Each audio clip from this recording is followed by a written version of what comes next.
आपल्याला जर काय जीवनामध्ये मनुष्याला वाटतं तर समाधान पाहिजे, सुख पाहिजे, आणि ते सुख कुठं प्राप्त होतं तर महाराज साधू संतांच्या चरणाच्या जवळ आपण गेलं की तुका म्हणे चरणांमुळे त्यांच्या चरणाजवळ गेलं की आपल्याला सुख प्राप्त होतं. राहे समाधान चित्ताची त्यांच्या जवळ गेल्यानंतर आपल्याला समाधान प्राप्त होत असतं. आपण समाधान प्रपंचात शोधता पण तिथं समाधान नाही. तर जे अस्थिर असणारी गोष्ट स्थिर करेल का? जे स्थिरच नाही म्हणून तुकोबाराय सांगतात फलकट तो संसार येथे सार भगवंत सार रूपी असणारा हा परमार्थ आहे. प्रपंचामध्ये मनुष्याला अत्यंतिक सुखाची प्राप्ती होत नाही. त्याच्याकरता परमार्थामध्ये जीवनाचं कल्याण होतं. संत महात्म्याचे महाराज संत संगतीचे काय सांगू सुख आपणा सारखे नाही तिथे. बाबा दिव्य असणारे महाराज त्यांच्या सुखाचं वर्णन आपल्याला शब्दाने व्यक्त करता येत नाही. मला सांगा मुक्या माणसाला साखर खायला दिल्यानंतर किती गोडाय सांगता येईल का हो? पाव किलो छटाक 2 छटाक किलो क्विंटल 5 क्विंटल 10 क्विंटल त्याला एकच म्हणता येतं गोड. तसं परमार्थाचं चिंतन पाहत असताना त्याला एकच शब्द सांगितला, त्याला अनिर्वचनीय प्रेमस्वरूप मुखास्वादवत अनिर्वचनीय स्वरूपाची प्राप्ती परमार्थामध्ये साधकाला प्राप्त होत असते. आणि ते सुख प्राप्त करण्याकरता तुका म्हणे तिथे राहे समाधान चित्ताची. आपलं चित्त त्यांच्या चरणाच्या ठिकाणी आपण एकाग्र करायचा प्रयत्न करायचं. म्हणून पहिल्या दिवशीची सेवा आहे. मग पहिल्या दिवसामध्ये देवाजवळ चित्त लागलं पाहिजे. काय सांगितलं बाबा? आपण नेहमी पाहतात चित्ती तुझे पाय डोळा रूपाचे ध्यान अखंड मुखी नाम तुमचे वर्णावे बोल. त्या भगवंताचं स्वरूप त्या भगवंताचं चिंतन आपल्याला कळण्याकरता आपलं चित्त जर समजा रोज आपण येऊन जर समजा चित्त जर बाहेर जावलं तर उपयोगाचं नाही. काय सांगितलेलं आहे आता ते बऱ्याच प्रमाणाने आपल्याला पाहायला मिळेल. पण माझी वेळ संपली, मी पुढे जात नाही. आता ऐका काय बाबा, याची जर कृपा असेल तर मनुराजा एक देवपुरी त्याची नामे गणारे पुत्र पौत्र संपन्न भारी तिने कृपा केली आमावरी गा. बाबा त्याची कृपा राहील तर बरं आहे. आता गंमत अशी झाली परमार्थ कीर्तनामध्ये महाराज देहानं बसाव का मनानं बसाव? इथं समजा दोन्ही नाही आलं तर उपयोगाचं आहे, पण इथं देहानं येऊन मन म्हणलं काय नाही बाबा, थोडं थंडी फार वाढलेली, बारावीला जाऊन येतो म्हणलं, जमल का?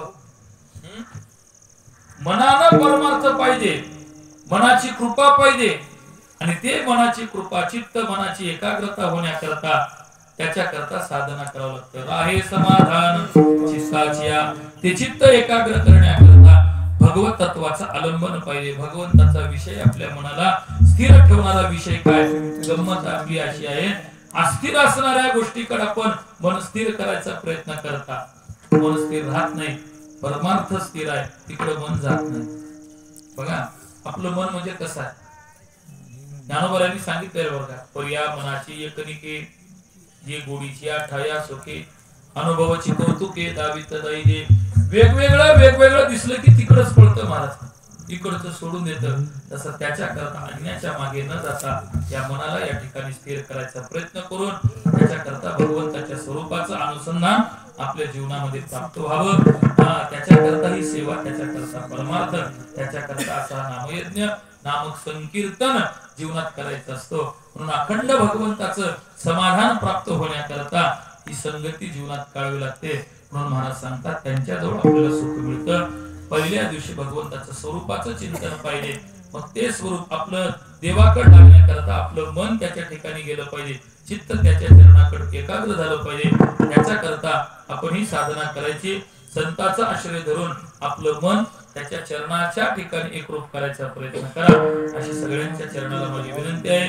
आता दरवर्षी खाली सप्ताह होत होता, आता इथं व्हायला सगळ्यांनी सगळ्या कार्यक्रमाला मंडप मोठा आपल्या करता गाठले. सगळ्यांनी यायचं महाराज. मी नेहमी एक वाक्य सांगतो बरं का, मनुष्याने परमार्थ मस्तीनं करावं महाराज. अंगात जोपर्यंत ताकद आहे तोपर्यंत माणसानं गाये नाचे उडे आपुलिया छंदे, मनाचे आनंदे आवडीने. शरीर गरित गात्र झाल्यावर परमार्थ करण्यात उपयोगाचं नाही. राम म्हणलं तर लांब म्हणलं तर चालत नाही. राम म्हणताना चित्त यावं, आणि लांब म्हणलं तर घरीच बसावं. त्याच्याकरता सगळ्यांनी यावं, परमार्थाचा आनंद घ्यावा. असाच वाढता परमार्थ तुमच्या नगरीतून घडावं. खूप खूप संतांची सेवा करा. ज्ञानेश्वरी गाथा पारायण काय असणारे तुमच्या सप्त्यातले नियम आहेत, त्या पद्धतीने आपला नियम करावा. भाग्य काहीतरी ज्ञानोबरांची सेवा तुमच्या गावाला मिळाली. समाधी महोत्सवाचा काल माऊली सांगितले, बाबा तुम्ही कोणीच येऊ नका तिकडं, मीच इकडे येतो. भाग्यवान आहोत म्हणून त्याच्याकरता बघा भगवंताची भाषा पाहते, प्राणा पुरवते आवडते, तेही मद निरोते प्राणा पुरवते आवडते. अर्जुना भक्त चरित्राते प्रशंसिती.